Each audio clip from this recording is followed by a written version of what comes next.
Ini dia iPhone 14 WiFi only dan SIM lock di harga kurang dari 5 jutaan. Apakah worth it menurut kalian?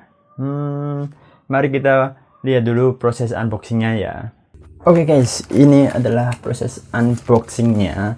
Dari packaging ini sudah sangat ketat ya. Jadi kemungkinan ini aman-aman aja dari kurir-kurir yang terobos ya.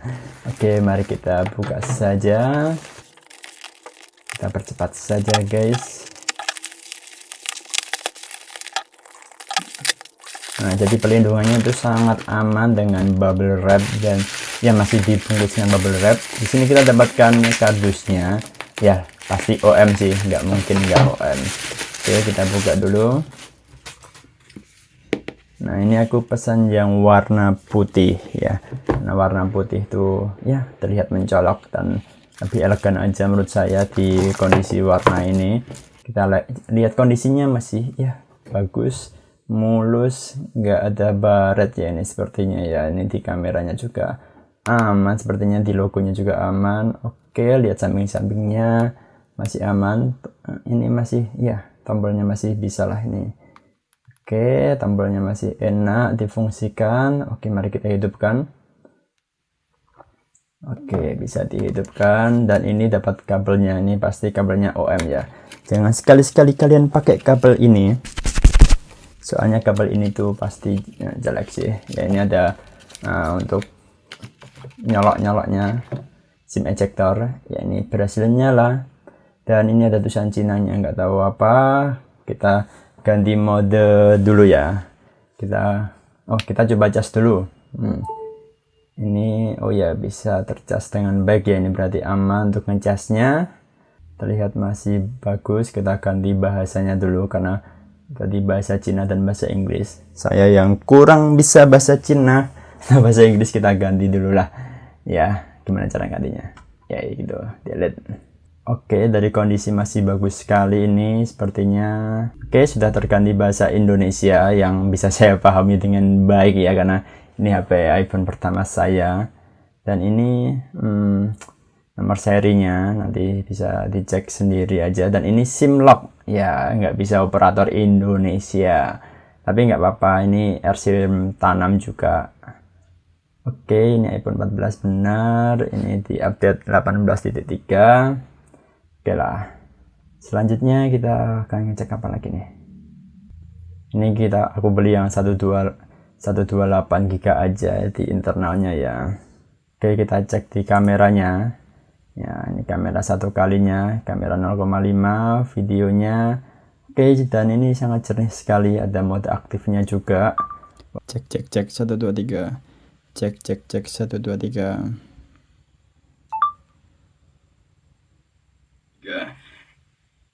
1 2 3.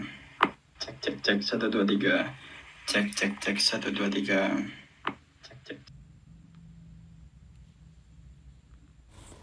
Oke guys, ini kita cek layarnya dulu dan ya ngeceknya seperti ini ya. Touchscreen-nya bisa apa enggak semua layarnya, dan ternyata bisa ini guys. Oke, kita coba di Face ID-nya. Oke, apakah bisa? Dan ya tentu aja ini masih berfungsi dengan baik dan bisa digunakan Face ID-nya. Oke, selesai. Masukkan password. Oke, bisa ya. Oke, kita restart aja ini HP. iPhone ini sudah saya pakai selama ya kurang lebih 3 mingguan ya. Dari pertama kali unboxing dan sekarang udah tak pakai.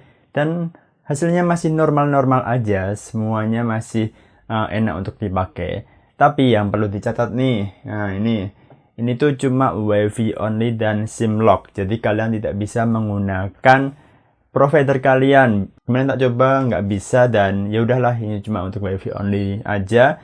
Karena ya saya di rumah pakai WiFi, di kantor pakai WiFi, yang di luar bisa pakai HP yang biasanya saya pakai. Jadi ya nggak masalah untuk WiFi only-nya. Karena saya mengejar ini untuk kameranya juga sih. Tapi sebelum kita ke kameranya, mari kita bahas nih. Ini dari segi bodinya. Bodinya ya kalau ini iPhone dari Amerika ya. Jadi kita nggak tahu ini.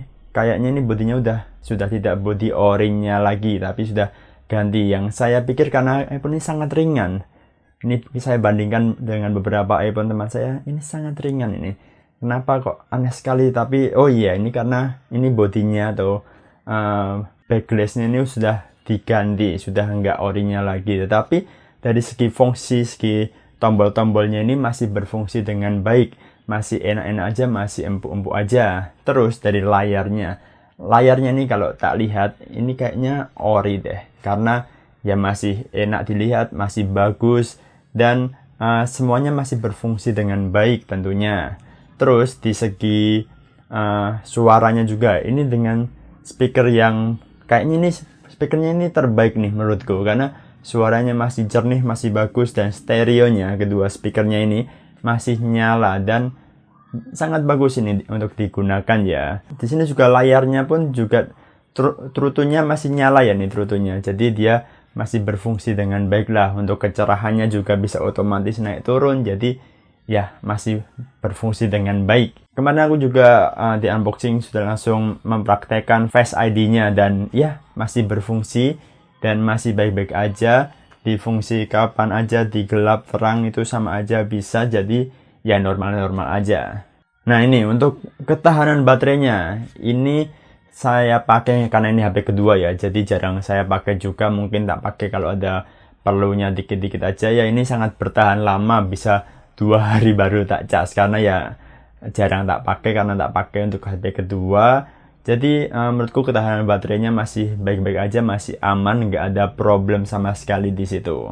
Di sini aku dapat pH yang 100% ya, itu mungkin suntikan juga ya, nggak mungkin ini 100%. Ini tak cek di Trutun tuh dia keluaran produksi di 2022 di September. Jadi ya baterainya harusnya sudah berkurang ya pH-nya, tapi ini masih aman-aman aja tak pakai. Yuk kita masuk di kameranya. Kameranya ini sangat penting buat saya karena saya beli ini untuk kameranya ya.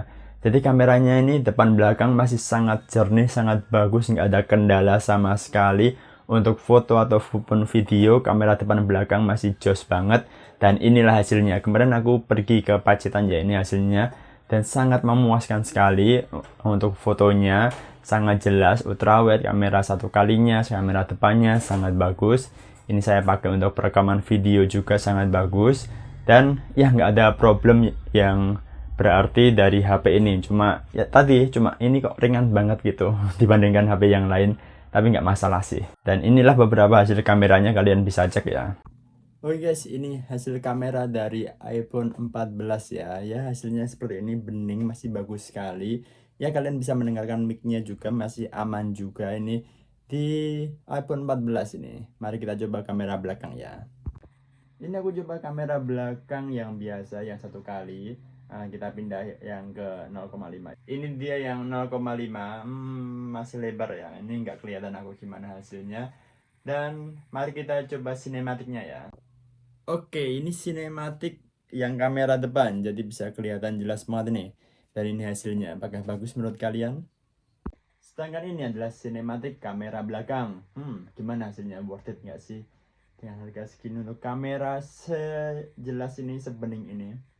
Oke, kenapa saya memutuskan beli HP ini ya? WiFi only, terus dia nggak resmi di Indonesia. Kalau rusak kenapa-napa ya ini bisa menjadi tanggungan saya sendiri ya. Tetapi dari HP ini saya bisa buat konten, bisa buat video yang bagus. Nah HP ini, jadi kenapa memutuskan 14 enggak 13 aja? Karena ya selisih harganya kalau di Shopee cuma dikit banget selisihnya, ya mending 14 karena di 14 RAM-nya lebih besar. Terus aku mengincar tadi ada di videonya itu ada terdapat mode aktif. Jadi dia di mode aktif dia itu videonya akan lebih stabil lagi. Kalau kita buat lari atau tangan kita tremor gitu, dia bisa lebih menstabilkan. Dan ini contohnya, stabil banget, dan padahal ini buat lari loh. Dan ini hasilnya stabil banget dan bagus banget, ciamik banget sih. Untuk kalian yang ingin hasil kamera kalian lebih stabil, pakai mode aktif ini di 14. Kalau 13 belum ada soalnya. Terus kenapa beli WiFi only? Ngejar gengsi ya mas? Iya, ngejar gengsi sih. Soalnya emang hasil kameranya sebagus itu. Buat konten besok waktu pendakian pasti saya bawa, saya buat konten pasti lebih bagus lagi hasilnya daripada HP saya ini, Google Pixel 6a. Udah bagus, tetapi ya kita compare dengan ini pasti lebih bagus 14-nya ya. Yaitu dia, kenapa beli ini? Jadi kalian bisa beli ini di link deskripsi di bawah ya. Kalau kalian yakin dengan keputusan kalian, ini HP yang sangat worth it untuk kalian coba. Harga cuma di bawah 5 juta rupiah dan kalian bisa dapat HP sebagus ini. Itu aja dari saya, dan ini link pembeliannya ada di deskripsi. Saya beli di toko ini. Oke, dadah.